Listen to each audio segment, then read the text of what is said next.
Hey good people, welcome back to Beauty and the Frizz. My name is Kara. Whether you're new or returning, thank you so much for stopping by and hanging out with me for another one today. I thought that this would be a great time to deep dive into the new Natasha Denona ROXA palette, which was revealed and is launching, I want to say tomorrow. So if that sounds good to you, keep watching this video. Let me know what you think. And if makeup is your therapy and your love, if it makes you happy and you want to hang out with those who feel the same way, definitely consider joining the community because I'd love to have you back. All right, let's get started.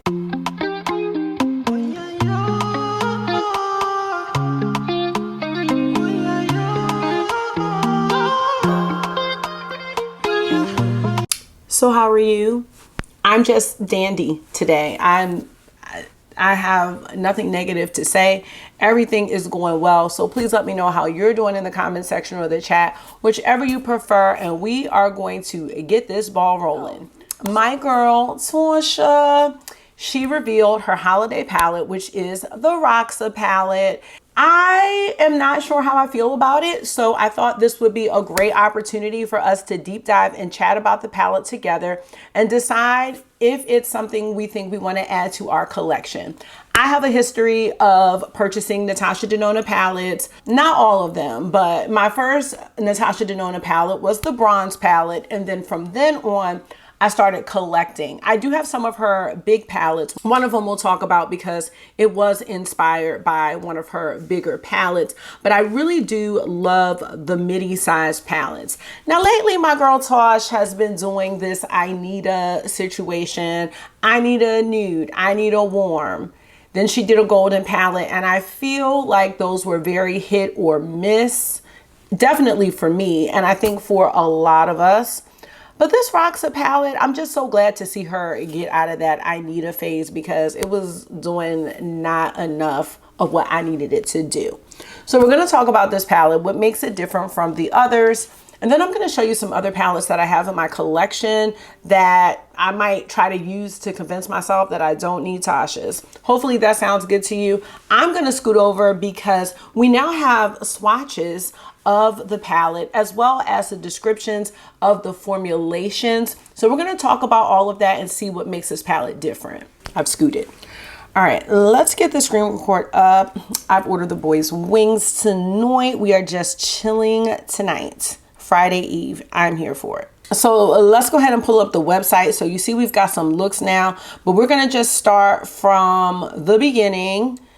We have the reveal here of the ROXA eyeshadow palette, and it says coming soon. I also wanted to tell you that ROXA is Portuguese, and it's an adjective that means purple or violet. And it can also be used informally to mean mad about or pining away. But in this case, it means violet, and I automatically knew there were going to be some purple shades based on some of the shade names that you're going to hear. And then I looked up a shade name I wasn't sure about, and I saw that that was pink. So I was thinking purple pink, and I think that's a great choice for holiday. All right, back to the Instagrams. Here is the full reveal of the palette. This is a limited edition holiday launch, and this was inspired by the Lila palette, which we will talk about. It says there's an array of color shifting sparkling metallics.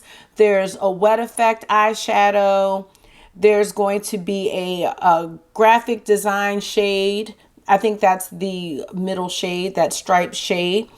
And then the newest innovation, which is the Silky Matte formula, which I believe that all of the mattes are in this palette. It says that it is one stroke full pigment payoff, which I think is good because historically, purple shades can be tough to formulate. Maybe the Silky Matte formula is going to help the shades to go on smoothly without any patchiness. But I wasn't worried about that from Tosh. I've never been worried about patchy mattes or scratchy mattes for that matter from Natasha Denona, but that's fine.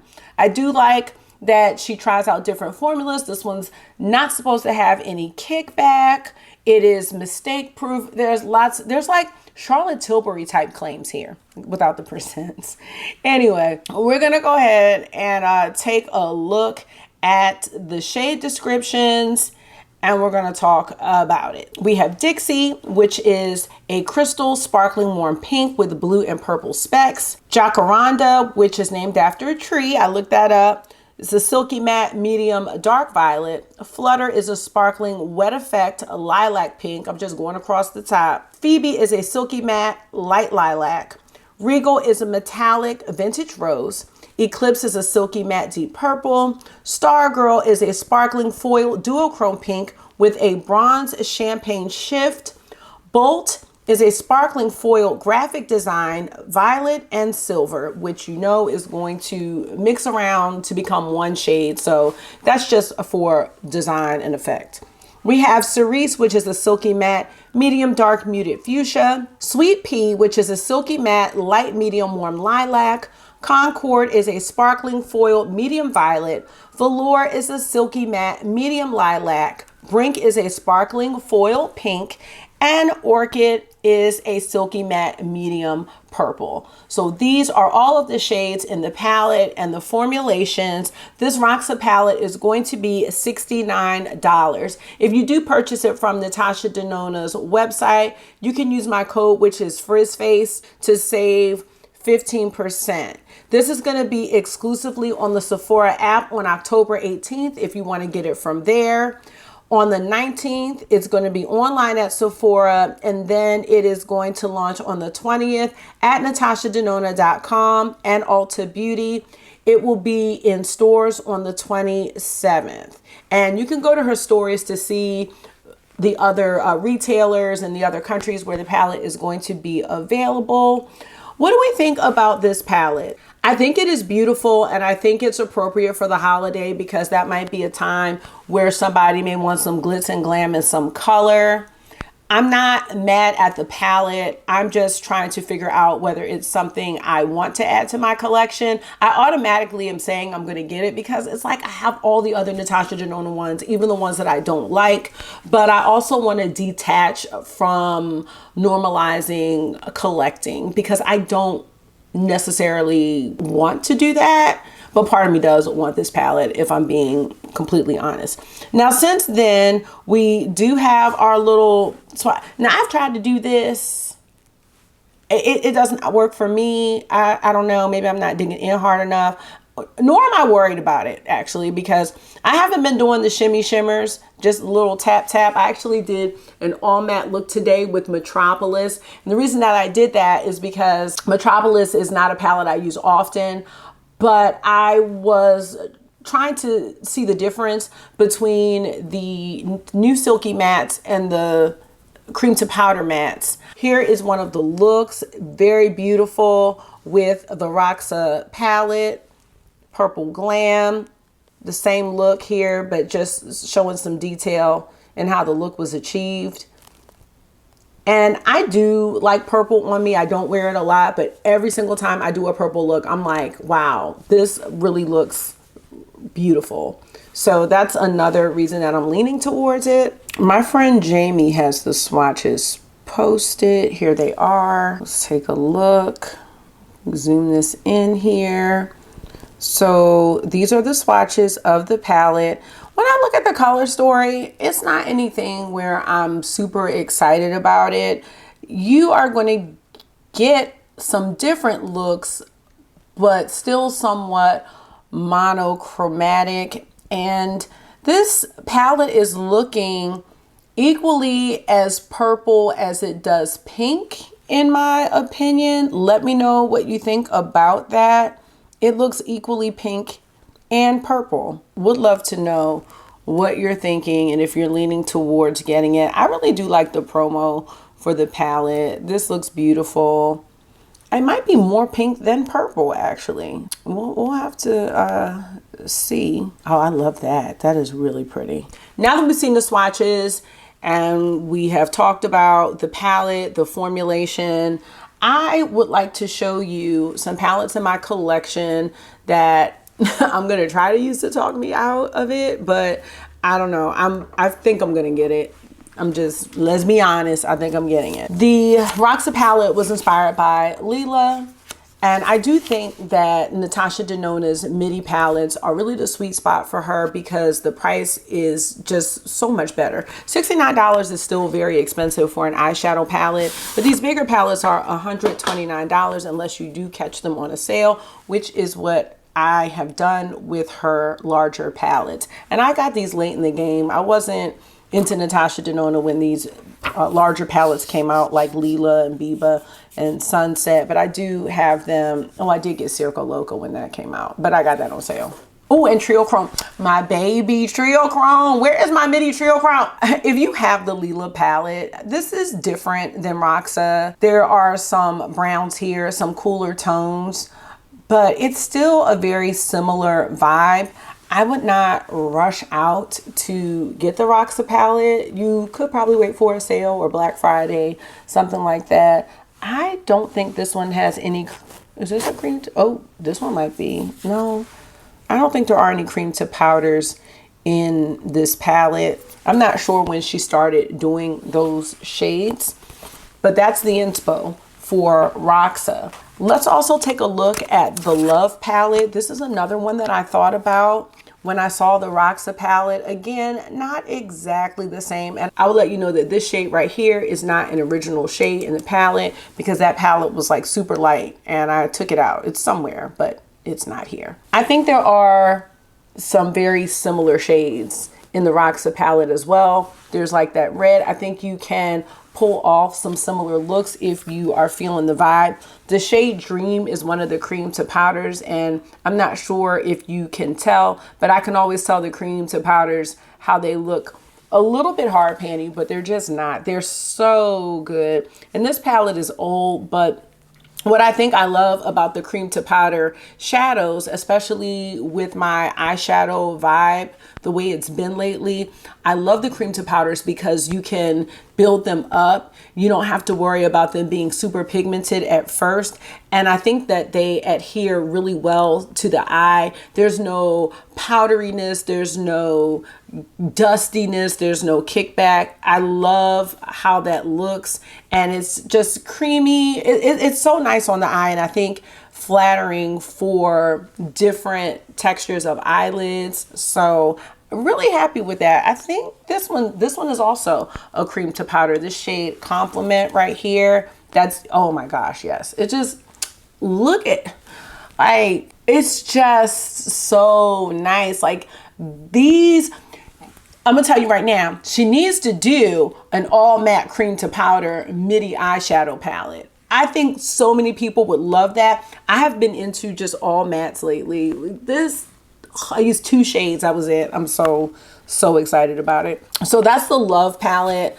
Love is a vibe that is very complimentary to the ROXA palette. If you have that and you want to shop your stash or just see how you're feeling about the purple, you can achieve very, very similar looks using that palette and Lila. Now I have 2 palettes in my collection that I would call pink purple palettes that fit the same vibe. They're indie palettes, so it's gonna be a little bit different. I'm gonna have a little more pop, gonna have a little more sparkle and shine. And lately that just hasn't been the move that I've been making, but I still want to share them. The first one I have here is Vivid Rose. It is a pink purple palette. Now here's the thing. The mattes for me are not as enjoyable to use as the Natasha Denona mattes. They're just not as smooth.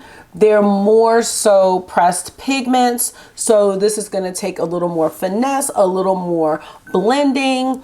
And when I'm doing my shadow, I'm usually rushing. I'm usually not just sitting around. I'm doing my looks in 10 minutes or less, and that's it. So that's the downside of the Give Me Glow. Now, since then, they have reformulated their mattes and they are easier to use. I'm not sure if this palette was ever reformulated, so I just wanted to share that. The metallics are metallic, okay? They are not playing games. They did not come to play with anybody around these parts, and they're gorgeous. These types of looks just haven't been my go-to looks as of late. These aren't super sparkly though. They're very metallic. But if you know Give Me Glow or even Clarity, you will know that these shimmers, they shim and they are not coming to play. They are galactic. You can see them a mile away. So that's Vivid Rose. It's a great palette and a great color story, but it is similar to the ROXA palette. The second palette that I pulled out, and this is the only other one that I could think of in my collection that's just purple pink, is the Dreamer palette from Unearthly Cosmetics. This came out last holiday season, I'd like to say. And this is another palette that's giving me those ROXA vibes. And it's nice because you have a couple neutral shades here, gray here. So that's really nice to have in case you want to pull off something neutral, or you can do purple pink. You can do either. You can do brown, neutral, gray. Let's just swatch a couple of these shimmers. So I'm going to do, okay, this one's sparkly. Tranquil, which is this one right here. So this is going to give you a lot of sparkle, a lot of like flecks. And the Natasha Denona one did say that it had some flecks in it. So I'm not sure if it's comparable to the Indie Flex. I mean, I do think Natasha Denona makes really great shimmers. I just think that sometimes the Indie ones can be a bit intimidating for some. Let me just turn this down a little bit. Maybe we can see them just a little bit better. Very, very beautiful. This next shade, Dream State. This one is almost holochrome. There's some rainbow flecks in this one. So it just depends on what you like. I think that Natasha Denona does a great job taking risks, making artistry type palettes, but still wearable. Whereas I think some of the indie palettes can be more intimidating for some, like just too much. I think that Natasha Denona also has my favorite eyeshadow formula. I think she's #1 at this point for me, especially for the mattes. I love her powders, but the cream to powders are my favorite. And I'm just sad that she's not including those in these newer palettes. Maybe it's worth seeing what the silky mattes have to offer, because if that's what she's going to be doing from now on, I would be interested in finding out what they are all about. So I'm not going to hold y'all today, but I really wanted to deep dive into the Natasha Denona palette, because by the time my normal new makeup releases video comes out, the palette will have been released or about to be released, or some people have had the opportunity to purchase the palette. So I wanted to get your thoughts on them, and I wanted to share my thoughts on them. If you don't have, and I have other purple palettes, but a lot of the other ones I had blue and different. It just wasn't the same kind of color story. So I just didn't want to showcase all the purple palettes, but there were a couple more in my collection. If you have purple palettes, I don't think this is going to be anything that's going to be really special unless you just like Natasha Denona. I happen to really like her eyeshadow formula, and I will be honest, I can't tell the difference between a lot of brands and their formulas, especially when it comes to indie. Some of them are super close, if not the same. But I will say throughout my eyeshadow journey, which has been, I guess, going on 5 years, the Natasha Denona eyeshadows have always stood out. The mattes especially. I think that she has played around with different shimmer formulas. There are some that don't shim as much. That's why some people were disappointed in the Zendo palette. We were calling it the Zendo palette, but I've evolved and I love that palette now because I'm enjoying the satin shimmers. She has wet effects. She also has her metallics. I think she makes a little bit of something for everyone. I do think the last 3 palettes, the warm, the golden, and the nude, were really hit or miss for some. Either you love them or you just didn't. They were just kind of mid, in my opinion. But I do find myself going back and using, if not the palette, shades in that palette.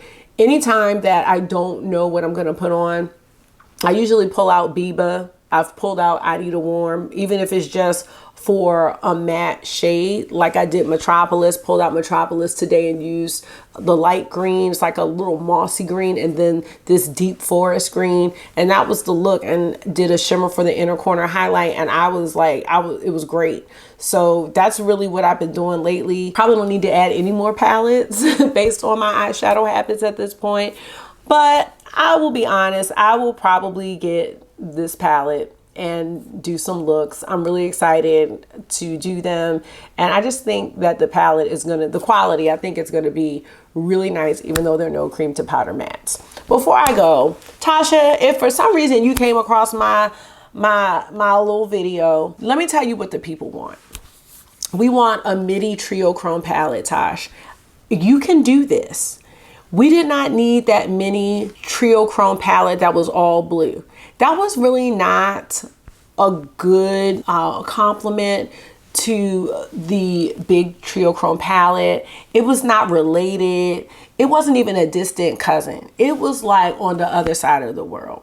I don't even know why I bought that palette, and I have not used it because I'm not a huge fan of the blue eyeshadow. Maybe I'll try to challenge myself to use that, but that was not what we were looking for. We were looking for a midi version. Maybe you could have added a few more trio chromes. We know you can do it. Next, we did not need I Need a Warm. What we needed was a midi Biba palette. As far as I'm concerned, the Biba palette is one of the most classic eyeshadow palettes of all time in my collection, and I'm sure in a lot of people's collections if they have it. But the people don't have $129 anymore for palettes because food is a serious expense at this time. We can't eat and have Biba. It's just too much. Now you could just come out with, because I Need a Warm was almost like a midi Biba, except there wasn't the gray and the black, that little cool toned situation on the bottom row. You could have done that, still kept the little duochrome shifty shade, and people would have been all over. You could have even done a light and a deep.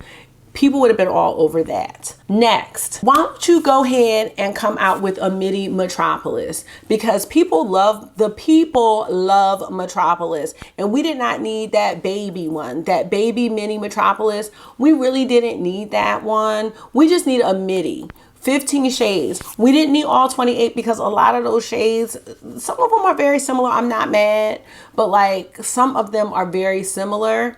So we could condense it to a midi. I would also not mind seeing a reformulation of the brown green palette, the blue purple palette, and the star palette. Yes, isn't there a star palette, right? The original star palette.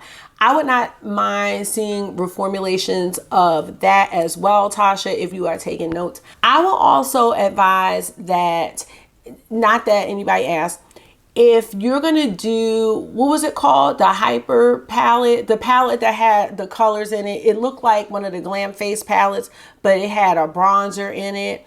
That bronzer was not really for a variety of people. So we probably needed that in light, medium, and deep. That palette, I just did not think that that palette was very attractive. I think those are all of my requests. People might like a midi Circo Loco, but I have a feeling she may be coming out with something that she might, I don't know. I'll be looking at the trademarks. Okay. Oh, wouldn't mind a reformulation of the Safari All Matte palette in the cream to powder formulation, because I always heard that that palette was dusty and it's not available anymore, but I would really love the Safari palette. All right, I'm gonna stop there because I think that's it. I think that's it, y'all. All right, let me know if you plan on purchasing this palette. I just told you that I am. I'm just gonna go ahead and get it. And that is going to be it. Let's keep the discussion going in the comment section, and I'll put all of the release and launch information in the description box because I've been getting good with that. Thank you so much for taking out some of your time and hanging out with me for yet another one today. I hope this was therapy for you. It always is for me. And until I see you again, make sure you're being gentle with yourself. Talk to yourself nice. Stay safe. And I will see y'all in the next one. Bye. Go on,